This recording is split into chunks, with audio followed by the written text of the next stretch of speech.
Hello everyone, मैं हूं जयेश राजगौर और स्वागत है आप सभी का इस नए इंटरेस्टिंग यूट्यूब वीडियो में।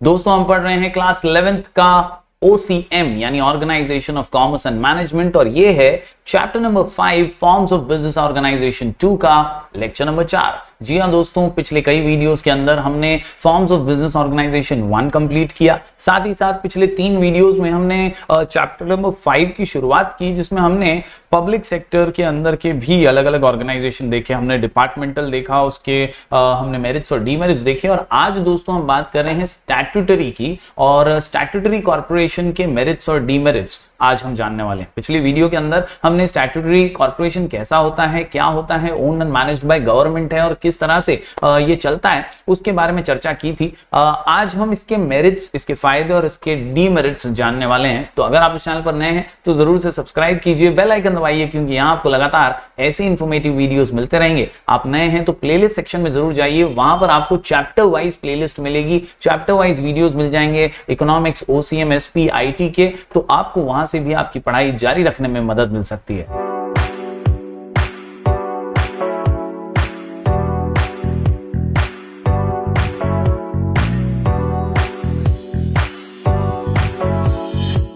तो दोस्तों, जब बात करते हैं स्टैट्यूटरी कॉर्पोरेशन की, तो it is an autonomous corporate body which is created by a special act। यही सबसे इंपॉर्टेंट चीज है जो आपको याद रखनी है, created by a special act, created by a special act passed in parliament. यानी हमारे लेजिस्लेचर में, हमारे पार्लियामेंट में, हमारी विधानसभा में, हमारी लोकसभा के अंदर जब बिल पास हो जाता है, स्पेशल एक्ट के थ्रू एक कॉर्पोरेट बॉडी बनाई जाती है, तो उस ऑटोनॉमस कॉर्पोरेट बॉडी को, इंडिपेंडेंट कॉर्पोरेट बॉडी को हम स्टैट्यूटरी कॉर्पोरेशन कहते हैं। और ऐसी 2 संस्थाओं का एग्जाम्पल भी यहां पर दिया गया है, रिजर्व बैंक ऑफ इंडिया और LIC। तो यहां पर स्टेट जो होता है, यानी जो सरकारें होती हैं, वो हेल्प करती हैं स्टैट्यूटरी कॉर्पोरेशन को अपना कैपिटल देकर शुरुआत में, और फिर बाद में वो इंडिपेंडेंटली अपना काम कॉर्पोरेशन करने लग जाता है। जैसे रिजर्व बैंक ऑफ इंडिया, शुरुआती दौर में हम देखें तो कैपिटल सरकार ने ही फंडिंग करके शुरुआत की, लेकिन अब रिजर्व बैंक ऑफ इंडिया जो है एक ऑटोनॉमस बॉडी के लिहाज से सारे डिसीजन, सारी पॉलिसीज जो है वो लेता है, एक एडवाइजर की तरह सरकार के लिए एक्ट भी करता है। LIC की बात करें तो यहां पर भी तुलनात्मक यही चीज है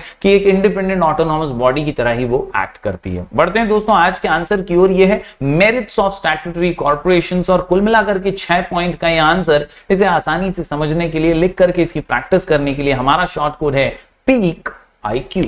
पीक IQ, पीक IQ। जी हां दोस्तों, P से प्रोफेशनल मैनेजमेंट इसकी खासियत है। इसके अलावा एफिशिएंट स्टाफ, E से ही इजी टू रेज कैपिटल, और A से एडमिनिस्ट्रेटिव ऑटोनॉमी, I से इनिशिएटिव एंड फ्लेक्सिबिलिटी, और आखिर में Q से क्विक डिसीजंस। तो इस प्रकार पीक IQ के माध्यम से जरूर लिख करके नोट डाउन कर लीजिएगा सभी points merits of statutory corporation के। चलिए अब बारीकी से एक एक पॉइंट को समझ लेते हैं। दोस्तों, सबसे पहले अगर बात करें हम प्रोफेशनल मैनेजमेंट की, तो यहाँ के जो एम्प्लॉइज हैं वो प्योर रूप से हम ये नहीं कह सकते सरकारी ही एम्प्लॉइज हैं, ये नॉमिनेटेड बाय द गवर्नमेंट हो सकते हैं, और कहीं ना कहीं बोर्ड ऑफ डायरेक्टर्स जो होते हैं ये बिजनेस एक्सपर्ट्स भी होते हैं, रिप्रेजेंटेटिव होते हैं वेरियस ग्रुप्स के, कुछ लेबर के, कुछ कंज्यूमर्स के, कुछ सरकारी रिप्रेजेंटेटिव्स। तो इस प्रकार से प्रोफेशनल्स और एक्सपर्ट्स जो है ना वो एम्प्लॉइज हैं, और इसीलिए मैनेजमेंट जो है बोर्ड ऑफ डायरेक्टर्स का वो बहुत ही प्रोफेशनल होता है, और इसीलिए स्टैट्यूटरी कॉर्पोरेशन का सबसे खासियत और हम कह सकते हैं मेरिट है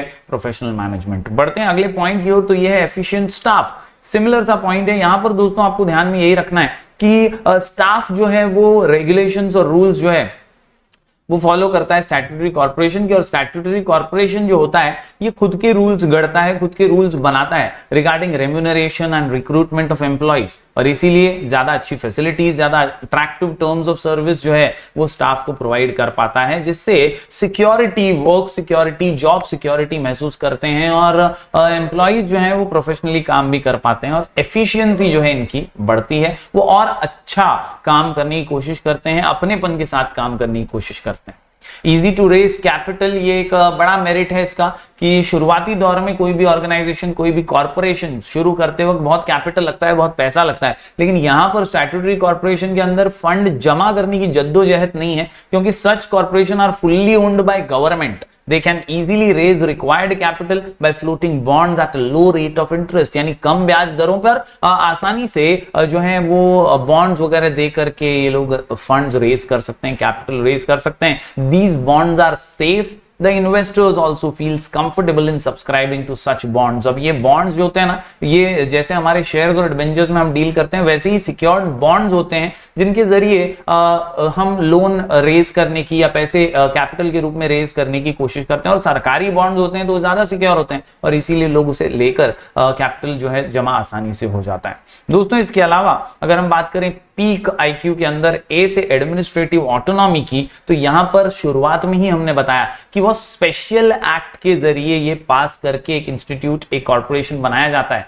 तो ये एक इंडिपेंडेंट बॉडी है, कोई रोक टोक, कोई इंटरफेरेंस नहीं है। यहां पर a statutory corporation is able to manage its affair with independence, अपनी आजादी। जी हां दोस्तों, यहां पर फ्रीडम है, यहां पर रिलैक्सेशन है, अपनी पॉलिसीज अपने टर्म्स के हिसाब से ये लोग काम कर सकते हैं। ऑटोनॉमी इसी को कहते हैं, इंडिपेंडेंस जहां पर होता है, फ्लेक्सिबिलिटी जहां पर होती है। इनिशिएटिव एंड फ्लेक्सिबिलिटी, फिर एक बार यहां पर operations and management of a statutory corporation is done independently, यानी कोई भी दबाव नहीं है, कोई प्रेशर नहीं है सरकार के मुलाजिम यहां पर अपनी पॉलिसीज थोपेंगे नहीं। आपको छूट है, आपके प्रोफेशनल मैनेजमेंट के जरिए आप efficiently you can frame your own policy and your work without any government interference, with its own initiative and flexibility. अपने हिसाब से निर्णय ले सकते हैं। तो ये दो खासियत आपको एडमिनिस्ट्रेटिव ऑटोनॉमी और इनिशिएटिव एंड फ्लेक्सिबिलिटी समझ में आ रहे होंगे। आखिरी पॉइंट की बात करूं यहां पर, तो क्यू से क्विक डिसीजंस। अक्सर देखा जाता है सरकारी कामकाज बहुत ही स्लो होता है, बड़ा ही स्लो होता है और कहीं ना कहीं डिसीजन मेकिंग प्रोसेस बहुत ही वीक होता है। लेकिन यहां पर a statutory corporation is relatively free from red tapism, चापलूसी से, स्लोनेस से दूर है, as there is less file work and less formality to be completed before taking decisions, और इसीलिए क्विकली डिसीजंस यहां पर लिए जा सकते हैं। तो उम्मीद करता हूं दोस्तों सारे पॉइंट्स आपको समझ आए होंगे। अब जैसा कि आप जानते हैं हर सिक्के के दो पहलू होते हैं, उसी तरह मेरिट्स हैं तो डीमेरिट्स भी होंगे, कुछ खामियां तो हैं और वही यहां पर आपको दिखाई दे रही है। Demerits of statutory corporation, short code है हमारा यूआरएल एसी। कुल मिलाकर के 5 पॉइंट है दोस्तों। URL AC, URL AC, URL AC. You से अनफेयर प्रैक्टिसेस, झोल झपाटे बहुत होते हैं। आर से रिजिड स्ट्रक्चर, इसके अलावा लैक ऑफ इनिशिएटिव, पहल कोई नहीं करना चाहता, सब चाहते हैं दूसरा करे। ऑटोनॉमी ऑन पेपर ओनली, नाम के लिए इंडिपेंडेंस बचा है, ताक झांक और इंटरफेरेंस तो पॉलिटिक्स में होते ही रहता है। और आखिर में क्लैशेस अमॉन्ग्स्ट इंटरेस्ट, यानी कहीं ना कहीं ईगो क्लैशेस होते हैं, अपना इंटरेस्ट, अपना स्वार्थ सब देखते हैं और इससे भी प्रॉब्लम आ जाती है। चलिए हर पॉइंट को बारीकी से समझ लेते हैं। कुल मिलाकर के 5 पॉइंट यूआरएल एसी, डीमेरिट्स ऑफ स्टैट्यूटरी कॉर्पोरेशंस। जी हां दोस्तों, सबसे पहले अनफेयर प्रैक्टिसेस, यानी कुछ गलत प्रैक्टिसेस होती हैं, जैसे the governing body of statutory corporation may indulge in unfair practices, it may charge an unduly high price to cover up inefficiency. कहीं ना कहीं ज्यादा चार्ज करके अपनी इनएफिशिएंसी को छुपाने की कोशिश की जाती है। तो ये एक अनफेयर प्रैक्टिस है, एक गलत प्रैक्टिस है स्टैट्यूटरी कॉर्पोरेशन की और यही इसका सबसे बड़ा डीमेरिट है। रिजिड स्ट्रक्चर की बात करें तो objects and powers of statutory corporation are defined by the act and these can be amended only by amending the statute or the act।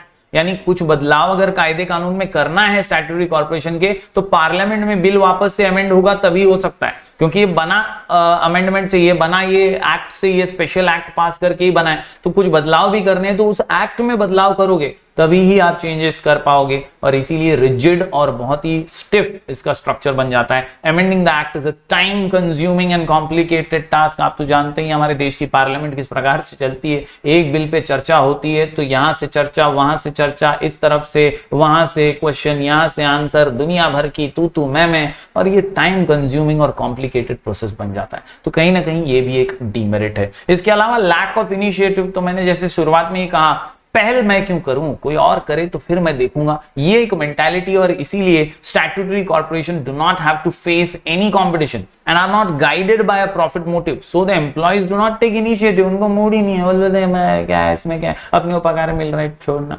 Yes, to increase the profit and reduce loss, the losses of the statutory corporation are made good by the government. यानी कहीं ना कहीं सरकारी पैसा है तो यहां पर प्रॉफिट की बारे में ज्यादा बातें नहीं होती हैं, जो लॉसेस हो भी रहा है उसके बारे में ज्यादा चिंता फिक्र कोई करता नहीं है। बात करें दोस्तों अगले 2 पॉइंट्स की, तो ये है ऑटोनॉमी ऑन पेपर ओनली, जो कि इसकी सबसे बड़ी ताकत मानी जाती थी, वही इसकी कमजोरी है।